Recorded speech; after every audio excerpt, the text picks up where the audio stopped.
किसी ने बड़े कमाल की बात कही कि हार कर बाजी पिता हमेशा ही मुस्कुराया, शतरंज की उस जीत को मैं अब समझ पाया। हाय गाइस, माय एफएम से मैं हूं आरजे कार्तिक। एक छोटी सी कहानी, ये कहानी नई नवेली बहू की, जो जैसे ही ससुराल गई वहां जाकर के उसका सास से झगड़ा होने लगा। उसे लगता था कि हर बात सास गलत कहती हैं, हर बात पर रोकती हैं, टोकती हैं, ताने मारती हैं। उसने बहुत कोशिश की अपनी तरफ से मामला सुलझाने की, लेकिन सुलझ नहीं पाया। जहां सास कुछ कहती थी वहीं ये बहू कुछ कह देती थी और वो लड़ाई लंबी होती चली जाती थी। पति को भी रोज लगता था कि ये क्या चल रहा है, किसकी तरफ मुझे रहना चाहिए। एक दिन पत्नी ने अपने पति से कह दिया कि हमें घर छोड़ देना चाहिए, हमें दूसरे घर जाकर के किराए के घर में रहना चाहिए, मैं इस घर में सासू माँ के साथ नहीं रह सकती। पति ने उस दिन खुल करके अपनी माँ का पक्ष लिया और कहा कि माँ हमेशा सही कहती है, माँ की हर बात सही होती है, हमारे फायदे के लिए होती है, तुम फालतू में उस बात को गलत ले जाती हो। पत्नी रूठ गई, उसको और गुस्सा लगा कि ये क्या चल रहा है, पति भी माँ का पक्ष ले रहा है। वो नाराज होकर के अगले दिन अपने मायके चली गई। उसके पिताजी वैद्य थे, आयुर्वेद का उन्हें बड़ा ज्ञान था, दवाइयों का बड़ा ज्ञान था। जाकर के बोली कि पिताजी मुझे कोई ऐसी जहरीली दवा दीजिए, ऐसी जहर की पुड़िया दीजिए कि मेरी सासू माँ हमेशा हमेशा के लिए इस दुनिया से चली जाए।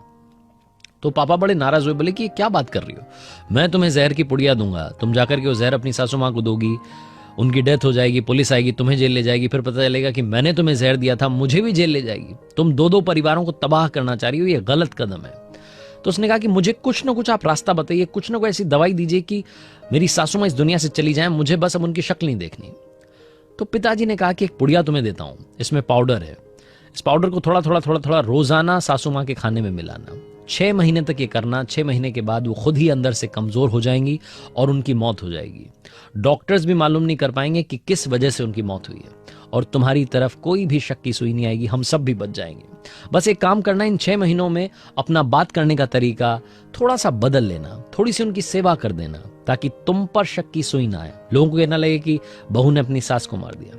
वो बड़ी खुश हुई, उसने बोला कि बहुत बहुत थैंक यू सो मच है आपका, धन्यवाद है पापा जी, आपने मेरे लिए मतलब रास्ता खोल दिया। वो थैंक यू कहकर के वापस आ गई अपने ससुराल में। और उस दिन के बाद से रोजाना जब भी खाना परोसती थी तो सासू माँ के खाने में वो थोड़ा सा जो पाउडर था वो मिला देती थी। उसका बिहेवियर बदल गया, बात करने का तरीका बदल गया। सासू माँ कुछ कहती थी तो चुपचाप सुन लेती थी। 1-2 महीने तो सास को भी लगा कि चल क्या रहा है, बहू मतलब इतना कैसे बदल गई है। धीरे धीरे दोनों के बीच में दोस्ती होने लगी। 5-6 महीने जब पूरे होने वाले थे तो ऐसा रिश्ता बन गया था कि माँ बेटी का रिश्ता था। बहू को लगता था कि ये तो मेरी माँ है, मैं कहाँ फालतू में इनको गलत समझती थी। 6ठा महीना आने वाला था, पिताजी ने कहा था कि 6 महीने के बाद में मौत हो जाएगी, दवाई अपना काम कर देगी, असर दिखा देगी। फटाफट से भाग करके ये जो बहू थी अपने मायके गई, वापस से पापा के पास गई, जाकर के बोली कि पापा हेल्प कीजिए, आपने वो जो दवाई दी थी वो कहीं असर ना दिखा दे, कहीं मेरी सास इस दुनिया को छोड़ करके ना चली जाए, वो तो देवी हैं। उनकी सेवा करने के बाद, उनसे बात करने के बाद समझ में आया कि वो तो बिल्कुल मेरी माँ की तरह है, माँ की तरह मुझे समझाती है, मैं फालतू में परेशान हो रही थी। तो पिताजी ने कहा कि तुम परेशान मत रहो, अब मैं तुम्हें कोई और दवाई नहीं दूंगा, उसका असर कम करने की कोई जरूरत नहीं है, क्योंकि वो कोई दवाई थी ही नहीं, वो तो हाजमे का चूर्ण था, वो पाउडर था जो तुम थोड़ा थोड़ा मिला करके खिला रही थी, कोई घबराने वाली बात नहीं है। पिताजी बोल करके हंसने लगे। उस लड़की को भी हंसी आ गई, उस बहू को भी हंसी आ गई। उसको समझ में आ गया कि उसके पिताजी ने उसे इस मुश्किल वक्त में भी रास्ता दिखा दिया था। पेरेंटिंग बहुत बड़ी बात है, बहुत इंपॉर्टेंट बात है। आप अपने बच्चों को क्या सिखाते हैं बहुत जरूरी है। और दुनिया में हमें शायद रखना कि आप चाहे जितने बड़े हो जाएं, आपके मम्मी पापा की सलाह आपकी लाइफ में बहुत मैटर करेगी। इसलिए अपने मम्मी पापा से जरूर बात करते रहिएगा, क्योंकि वो आपको हमेशा सही रास्ता दिखाएंगे। आरजे कार्तिक बस इस कहानी से ही कहना चाहता है, दुनिया के सभी पिता को, माता को प्रणाम।